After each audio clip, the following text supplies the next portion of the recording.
Fit like welcome, why not? Welcome to what is essentially episode 2 of this, like, one man's trash that I've decided to call it.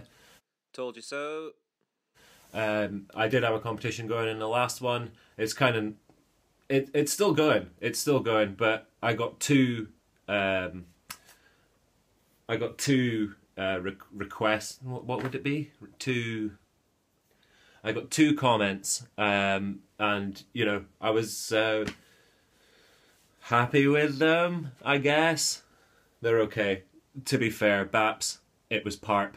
Collector Chris, a little bit better, but not much, mate. We can do better than this, surely. I mean, come on, guys. So anyway, yeah, we've got a few things to talk about. Not going on any mad adventures to empty charity shops this week. I did pick this up, though. Are you gonna zoom?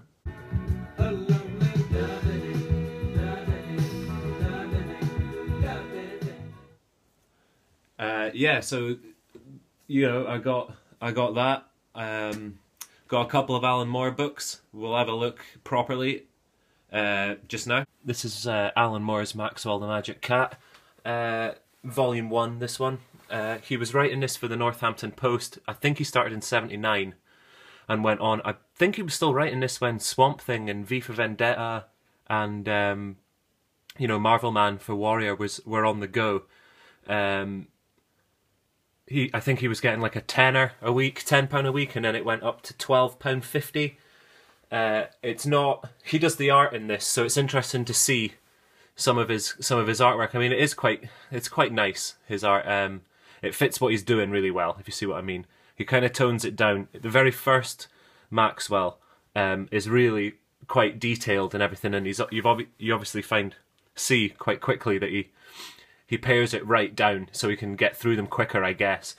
There's a cool little foreword in there. I think if I remember, it's by Eddie Campbell, and then he writes an afterword. He writes actually under the pseudonym of Jill D. Ray in this. If I remember, I'll put a photo of him up. So Jill D. Ray, the original, was a self-confessed serial killer of children, murdered over 140. So that's what he's parodying there, which is a bit brutal, I guess. But yeah, these are really good. I think the books themselves are quite difficult to find. I got issue 1 there, volume 1, and volume 2 as well. This one's got a bit yellow here along the bottom and the top again. But I think there's 4 of these in total. Like I say, I've only found the 2. I think there's a 3 on eBay just now, but it's not at a price I'm willing to pay. I was one of the few bidders on these, so I got these relatively cheap that I'm happy about.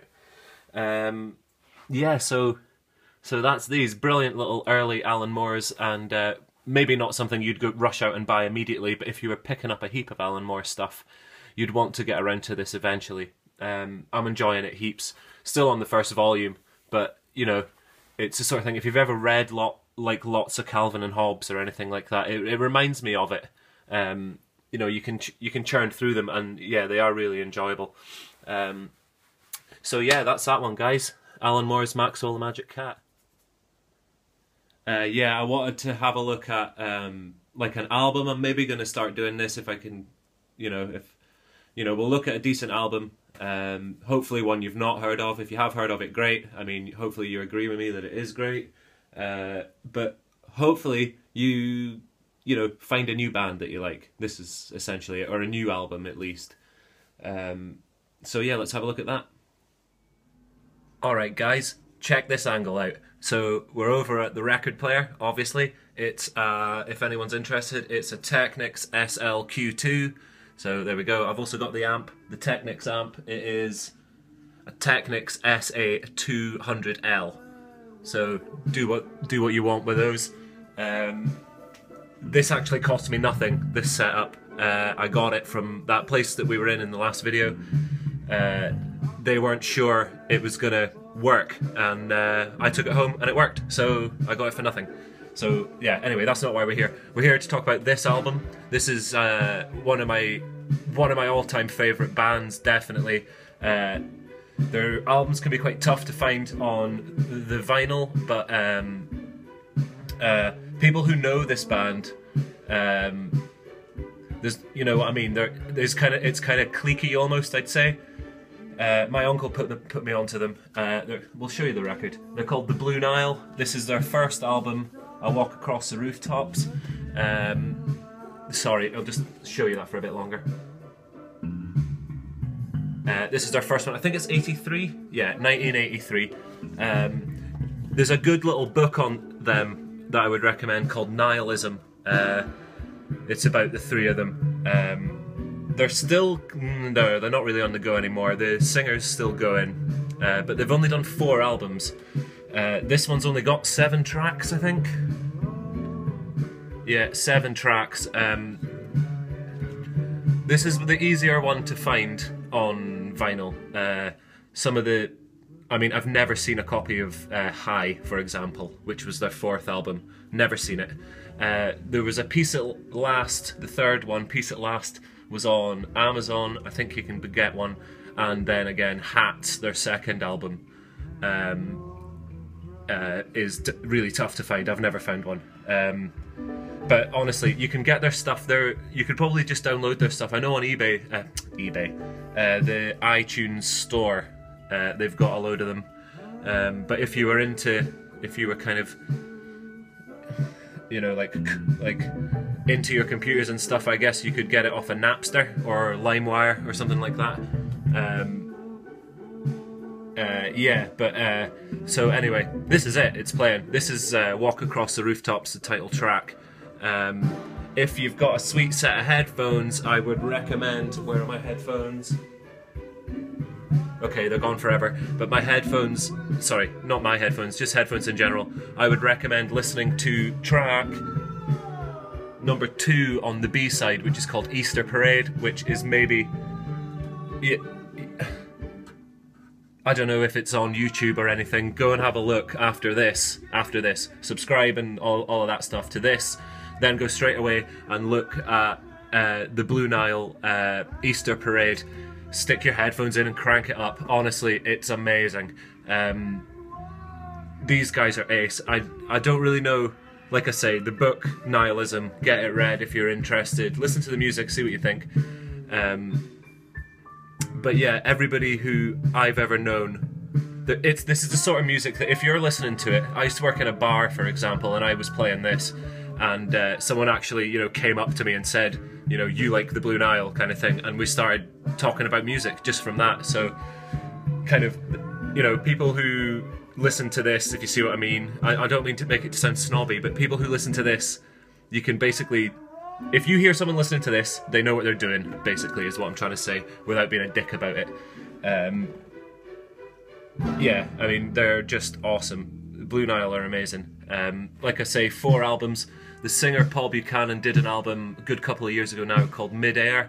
And it's okay. I mean, we were waiting for it for so long that I was expecting a bit more from the guy. It's still, you know, classic stuff. I mean, they tend to write... I think he said for High they wrote 40 songs, and this album I think had 10, maybe. It might have been 9 tracks on it. So you see what I mean? They build up a huge body of work and then just pare it down and pare it down and pare it down until it's something perfect that they're ready to release, I guess. Like I say, 1983, and they've only done 4 albums, maybe 5 if you're counting his one. But I mean, if you do get the chance to buy any Blue Nile records, just do it. Singles, 7s and 12s and stuff like that.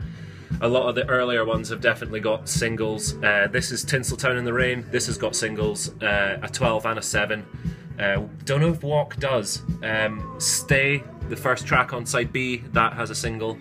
Yeah, so what am I saying? If you see anything Blue Nile, just buy it. Even if you don't enjoy it, it's great, you know, fodder for trading. People are into these kind of things. You know, they're a great band. They're from Glasgow, by the way. I don't know if I said that.